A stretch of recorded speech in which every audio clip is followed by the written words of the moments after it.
These are the YouTubers' last moments. Gwynver Beach is a white sand beach just north of Sennen Cove in West Cornwall, England. Because you have to go through some winding roads and sand dunes to get there, lots of people drive by that area without even realizing it's there.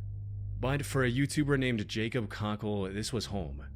In 2011, Jacob started a channel called Whirlpool Hitman, where he would upload footage of his adventures swimming in whirlpools and doing other extreme stunts such as cliff jumping, extreme surfing, and cave exploration.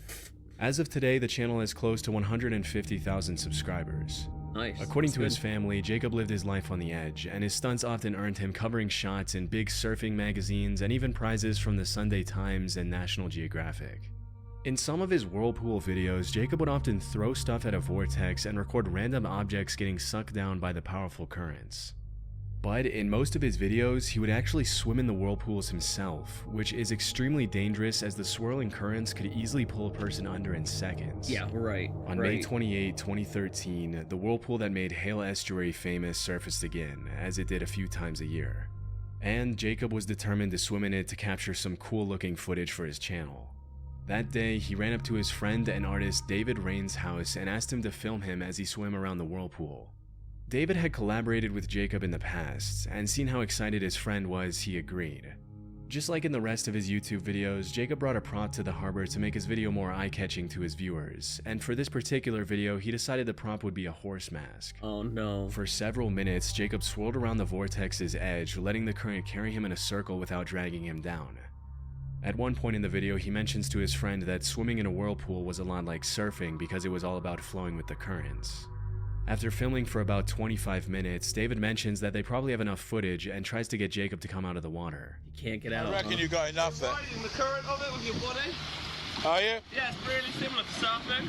Just flowing with it.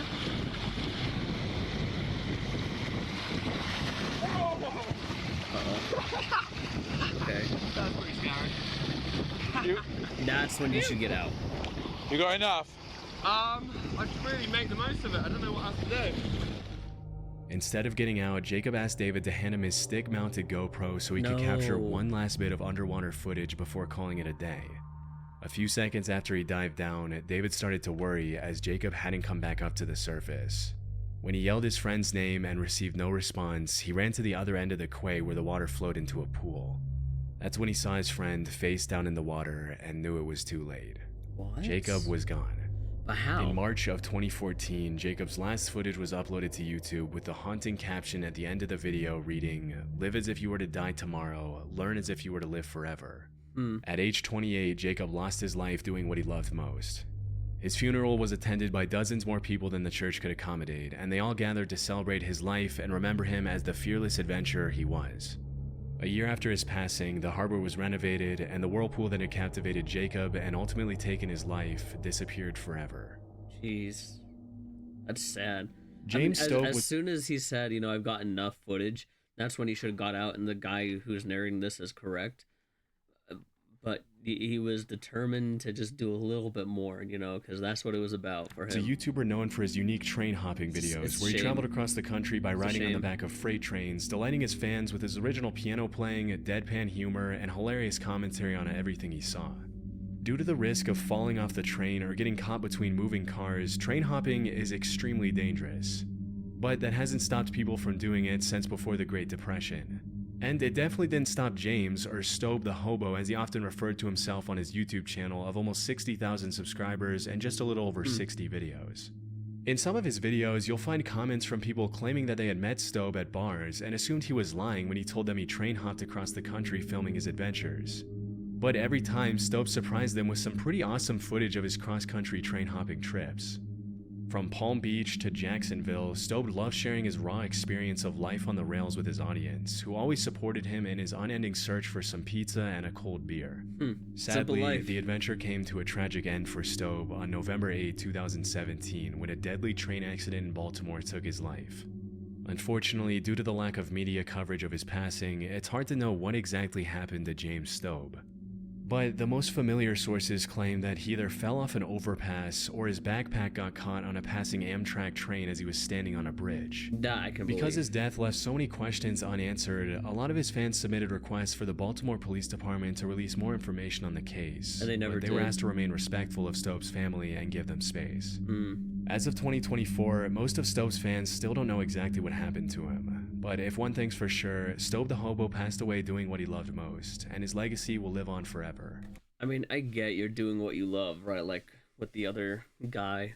But sometimes, is it worth the risk? No. Especially when you know the dangers of it. But you can create good content by not putting too much of yourself in danger.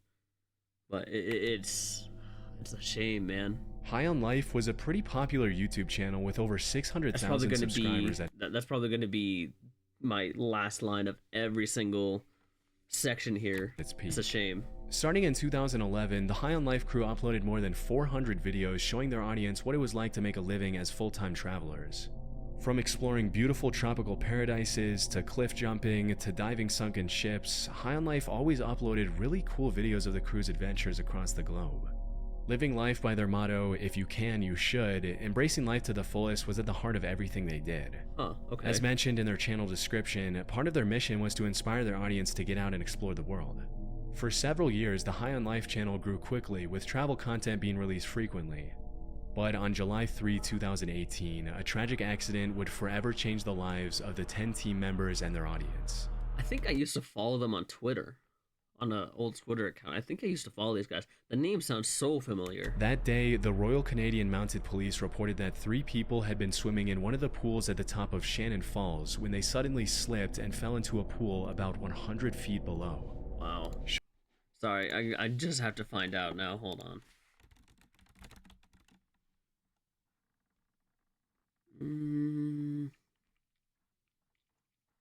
I must have, but I don't know. Shortly after, the bodies of the 3 victims were confirmed to belong to Riker Gamble, Alexi Lyak, and Megan Scraper. Riker and Alexi were High on Life members, while Megan was Alexi's longtime partner. Tragically, it was confirmed by the police that Riker and Alexi were trying to rescue Megan, who had slipped into fast-moving water before the 3 of them fell 100 feet. Jeez, man. Through tears, the remaining members of the High on Life crew shared a touching goodbye message for Riker, Alexi, and Megan on their YouTube channel, remembering them as the kind, outgoing, life-loving people they were. Throughout the investigation, there were rumors that the 3 of them had been filming a video at the time of the accident, but this wasn't 100% confirmed. In the aftermath of the tragic incident, a GoFundMe page was started to cover the funeral expenses, raising close to 30,000 Canadian with the help of their loyal audience. Wow. After uploading 5 tribute videos, the High on Life crew continued uploading videos of their travel adventures, honoring their friend's legacy. The last video they uploaded was 2 years ago. I mean, so this is also sad, right? I mean, whether they were making a video or not, but I think for these guys, they couldn't make any more videos because you know how it is. It's just not the same without certain people in it, right? It's 5 tribute videos, the High on Life crew rough. continued uploading videos of their travel.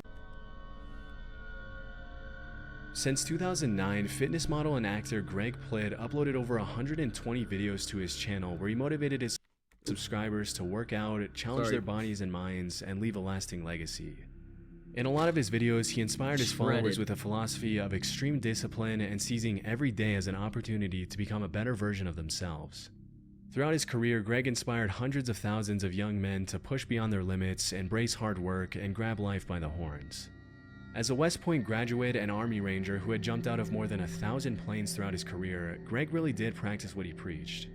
Sadly, in 2015, Greg lost his life at the age of 37 after being hit by a Metrolink commuter train in Burbank, California. Oh, jeez. According to witnesses, he had been shooting a video for his website with 2 crew members when the accident took place. Based on the police report, it appears that Greg was either trying to outrun a train and get an amazing shot for his website, or he mistakenly believed that an oncoming train was on a parallel track to his instead of the track he was on. Either way, several sources confirmed that at some point while he was running on the tracks, he tripped, fell, and couldn't get up in time to avoid the oncoming train. Based on one witness's testimony, Greg had been holding a camcorder in his hand when he was struck by the train, but this was never officially confirmed. Jeez, man. Chillingly, a bystander took a photo of Greg standing near the tracks just a few moments before the incident. Another witness named James A. Brown claims he saw a security camera video of Greg running on the tracks as the train approached him from behind. So where's the video then? He had on all black, the train went by, I saw him stumbled over the tracks. He had a camcorder in his hand, something like yours, and then that was it, the train stopped. So there must be footage of it somewhere, right? Well, I saw him stumble. Not to disrespect the dead, but you don't want to see him get hit, but you just want to see where he was running from if you're interested, right? You just want to see if he was parallel or in front. It stops right there. To this day, it's still not completely clear what Greg was attempting to do, but this wasn't the first time he had used train tracks as a prop for his workout videos. In other videos, he had been filmed doing push-ups on the tracks, playing with fire and taunting death as he moved out of the way of oncoming trains just in time to avoid impact. Oh, okay. Unfortunately, he couldn't react quick enough that afternoon in 2015. So maybe to this he could have day, been on Greg the is track remembered then. as a prime example of what it means to live boldly, and through his hundreds of thousands of fans, friends, and family, his legacy will live on forever. Tor Eckhoff, also known as Apator, was a Norwegian YouTuber who rose to fame with his videos where he would do some pretty risky stuff on frozen waters, including ice skating on thin sheets of ice and diving in ice holes shirtless. On his journey to break the 1 million follower mark, Apator captivated his viewers by accompanying his stunts with some very unique habits, including drinking entire bottles of vodka, rolling around in the snow half naked in sub-zero temperatures, and even drinking engine oil just for fun. Why? In his channel description, he mentioned how he was born in 1964 and lived in Norway where he worked in a paint factory. He also confirmed that what he drank in his videos was real vodka, but that his uploads should not be interpreted as any sort of advertisement for the Norwegian vodka brand he was drinking. Throughout his YouTube career, Apator's audience fell in love with his extremely quirky style and his unique antics, which earned him the support of well over 1.3 million followers as of his last video. Wow. Sadly, on November 27, 2021, just a few days after he turned 57 and eerily posted a video titled, "I am not dead, I'm 57 today," Apator fell through the ice on a frozen lake near the town of Kongsberg while shooting some footage of himself ice skating. Before he started skating, he had sent a text informing the person he lived with that everything was okay and that he was looking forward to capturing some good footage. After falling through the ice, Tor quickly tried climbing back out, but because the temperature wasn't cool enough to freeze back the edges, it kept breaking under his weight, leaving him trapped. After a while, Tor was picked up by a group of divers and sent by air ambulance to a nearby hospital. The doctors tried everything to bring him back to life, but it was too late as Apator had been in the water too long. In the last video he uploaded, thousands of his loyal followers expressed their condolences and sadness at his passing. Wow. Even in 2024, Apator is seen by his followers and the YouTube community as somewhat of a legend, a guy who dared to live life differently from most people and wasn't afraid to show it. It says a lot about his content that even after his death, his videos are still receiving thousands and thousands of views from fans and curious viewers all around the world. Live life on the edge just a little bit more cautiously, just enough. Albert right? Dyrland was a Danish actor and YouTuber who was best known for making comedy sketches and music videos for his songs. Since 2016, Albert uploaded over 220 videos to YouTube, earning him the love of over 170,000 subscribers. In 2018, he also starred in a comedy movie named Team Albert, which follows the life of a high schooler who wants to become YouTube famous. The movie would actually go on to win the Blockbuster Audience Award at the 2019 Danish Film Awards. On July 28, 2021, Albert was hiking Mount Seceda in the Italian Alps and filming a video for his channel with some friends. During the hike, he uploaded a story. It all starts very, nonchalant in the fact that it sounds like a normal day, right? Like one normal day could lead to one bad thing. Always remember that. I mean, yeah, you live life to the fullest, but there's all these last moments. They all started like a normal day. Instagram, where he showed his beautiful surroundings to his followers. Sadly, that same day, as he was recording a video on his phone, he fell off the mountain and plummeted more than 600 feet to his death. After the incident, a rescue helicopter was sent to the location, but unfortunately he was pronounced dead at the scene. From what I found, Mount Sacheta is a part of the Dolomites, a limestone mountain range known for its steep walls, sharp cliffs, and sudden drop-offs, all of which likely contributed to the tragic accident. The investigation revealed that Albert and his friends had been hiking on a route that links two mountain peaks, but it's unclear what exactly he and his friends were doing when Albert fell off the mountain. In the aftermath of his passing, thousands of loving fans shared their condolences, referring to him as a Danish YouTube icon and one of the best content creators in Denmark. With more than 90 million views on his channel throughout his career, Albert was loved by both his Danish and international audience. His tragic death shook the YouTube community and served as a harsh reminder that capturing footage in extreme terrain comes with its own set of risks. Do you think on this one that when they said that they don't know sharp cliffs and sudden revealed that Albert and his friends were doing when hiking on a route that links two mountain peaks, but it's unclear what exactly he and his friends were doing when Albert fell off the mountain. Like what they were doing before he fell off the mountain. I don't think he was drinking. I mean, I could be wrong. I'm just inferring. Like maybe they weren't drinking. They were trying to just do something. But it's unclear what exactly he and his friends were doing. Someone got upset with another. I don't know, but shouldn't you be careful anyway? I mean, it sucks that it happened when Albert fell off the mountain. In the aftermath of his passing, thousands of loving fans and creators in Denmark. I mean, people will do anything for content, but you have to take into consideration, no matter what you do for content, be careful, right? You gotta be careful of your situation, be aware of your surroundings.